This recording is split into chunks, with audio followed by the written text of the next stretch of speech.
Alright everyone, welcome to the start of a new week on Celtic AM. We are into June now. What happened to all the time? We're firmly in the close season period, but we're still talking Celtic. In fact, we're going to be talking Celtic all summer long, with the exception of a 2-week period during Euro 2024.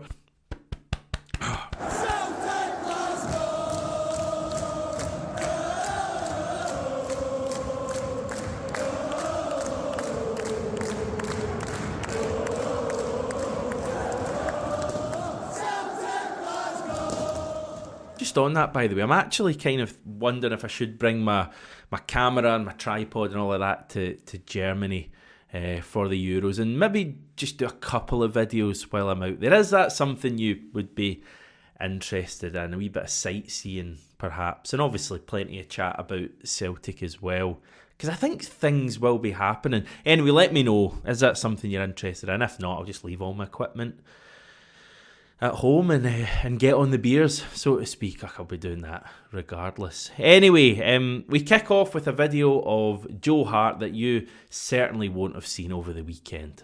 Are you ready? Ready? Woo! 1, 2, 3, 4.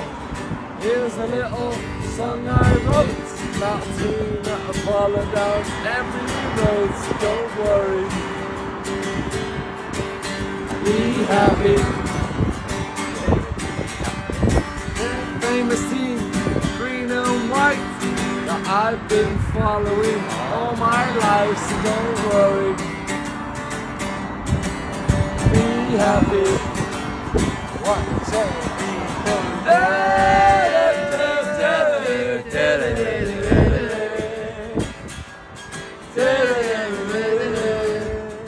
So he's singing his version of Don't Worry, Be Happy, and I think it's fair to say that's a song that's been more closely associated with Joe Hart than any other Celtic player since its inception. I think it was first sang at Livingston, I want to say. I could be wrong there. That's certainly when I first remember it being sang, and I remember Joe Hart being the kind of focus of that at the end. I think he was giving it some of that. I was about to go like that. I think he was giving it some of that to the fans, and obviously had the megaphone after the St Mirren game on Trophy Day, and now he's singing it after a wedding.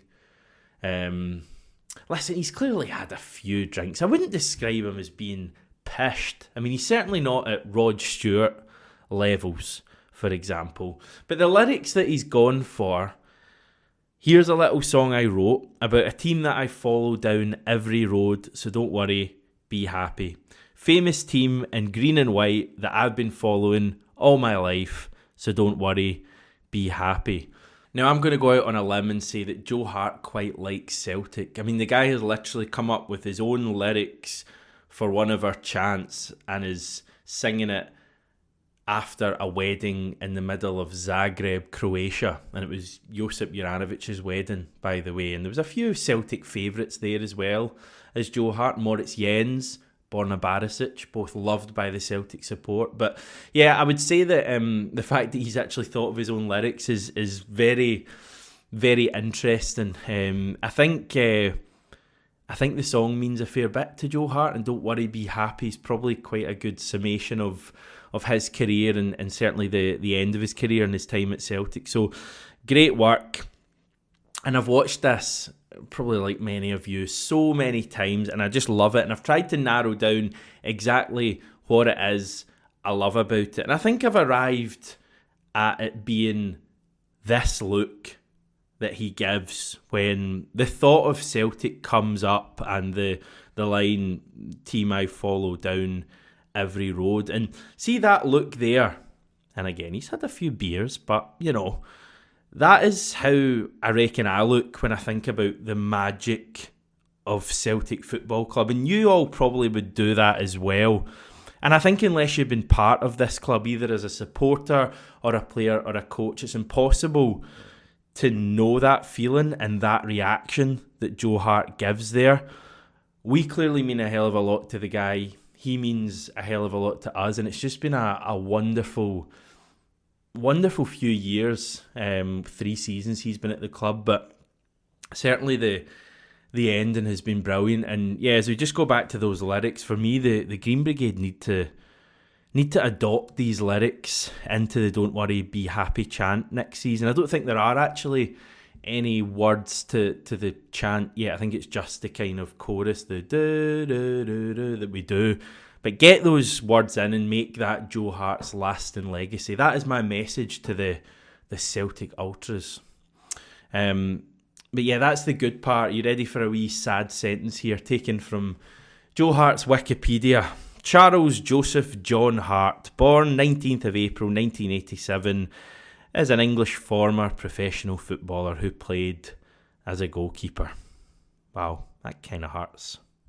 Yeah, we also had Paulo Bernardo, who appears to be taking the, the Jota summer route. He turned up at the New York Celtic Supporters Club in Manhattan unannounced, and he certainly got a photo. They posted on Facebook saying, a surprise, unexpected visitor a few minutes ago, Paulo Bernardo alongside Mikhail's staff member Jonathan.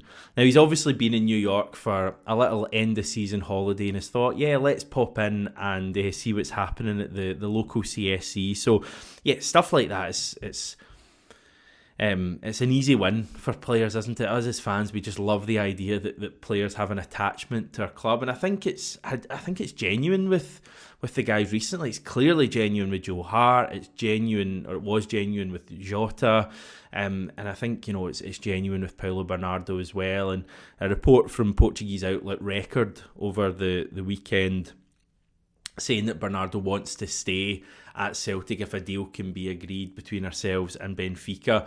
Now, as I've said previously, it's a deal I would do. I think there's real potential in Paulo Bernardo, and yeah, it's as simple as that for me. I hope that it is a deal the club do. I feel like his kind of Celtic story is certainly not finished yet. I think if it is over, we'll remember him very fondly for the big moments he brought us this season.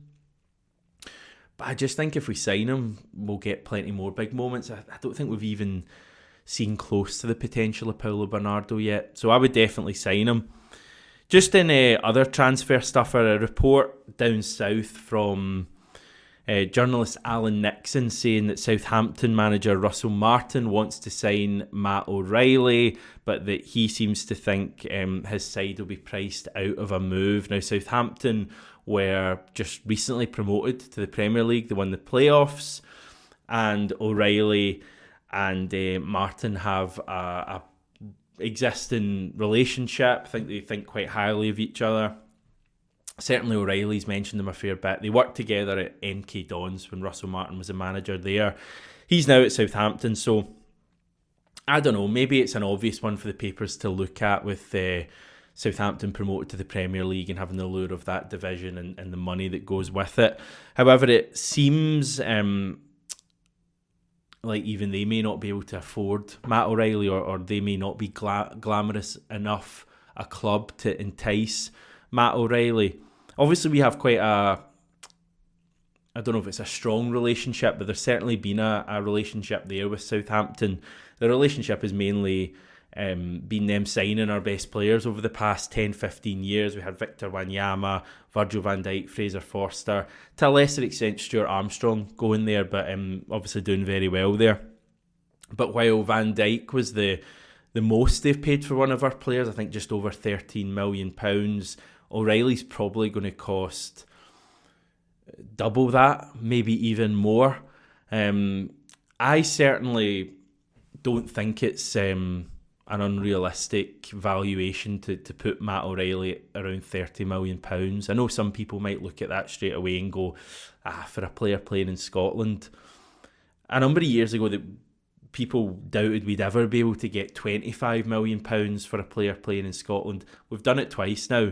Kieran Tierney going to Arsenal, Jota going to Al Ittihad. I think it's only natural now that Celtic try and kind of go up a notch further and look for £30 million for Matt O'Reilly. He's, I think he's more highly rated than Jota was in terms of the hype around Matt O'Reilly. I'm not quite sure why that was, because Jota was, really talented, but Matt O'Reilly just seems to be kind of one of the most talked about players I can remember in terms of him leaving I mean, when was the last time a club like Atletico Madrid had an interest in one of our players? So I think when O'Reilly goes, and I hope it's not this summer, I hope he stays, for another crack at the Champions League. But I think when he goes, you're going to be looking at a record fee. And, a record fee would automatically make it not far off that £30 million. I think Celtic might be looking for £30 million from Matt O'Reilly. And as I say, when you see some of the players down south and of, a fraction of the ability and talent of O'Reilly going for astronomical sums, I think it's a fair valuation. So yeah, I'm pretty relaxed overall about the whole Matt O'Reilly stuff. I don't know if that's because I've kind of made my peace with the fact that I think he'll be moving on. I guess if he doesn't, it's a nice welcome boost. And I think if he does move on, we're going to make a record transfer sale, which is always kind of a pretty nice consolation for losing one of your better players. I think the big part's going to be how we manage to replace him. Is Paulo Bernardo, ready to do that? I think looking at it right now, obviously based off that season, it's pretty clear Bernardo isn't at the level of Matt O'Reilly. But you never know how these things are going to work. Could, if we did make Bernardo the O'Reilly replacement, and they certainly kind of look quite similar, he could step up. I mean, I don't remember too many people thinking that Odsonne Edouard would go right into Moussa Dembele's shoes after Edouard's kind of initial loan spell, and Edouard just grew and grew. Now, I know it's maybe slightly different with Bernardo to Odsonne Edouard, but I'd just be interested to see how Celtic view that. It may be a case of getting Bernardo in and another player. I think generally speaking, we've not really had many transfer reports. There's a fair bit of chat about goalkeepers, but we're still waiting on the definitive report, the one that you look at and go, yeah, that's probably the one. It seems like the Man United goalkeeper's a non-starter. I think both Celtic and Manchester United have kind of rejected that notion. So yeah, we wait and see. But there's going to be so much chat over the coming weeks, I think, right throughout the Euros about players coming in. Matt O'Reilly leaving's probably going to be a big part of this summer as well. So, yep, brace yourself. Plenty more chat to come. And finally, Georgios Giakoumakis and Liel Abada met overnight in the MLS. Abada's Charlotte beat Atlanta 3-2 away from home. Abada actually scored twice in the match, and the pair got this photo after the game with each other's shirts. So that's always kind of nice to see. Okay, everyone, that's your roundup for Monday. Plenty more chat to come the rest of the week. And it's a week that will end differently to how it started. Yeah, speak to you tomorrow, everyone.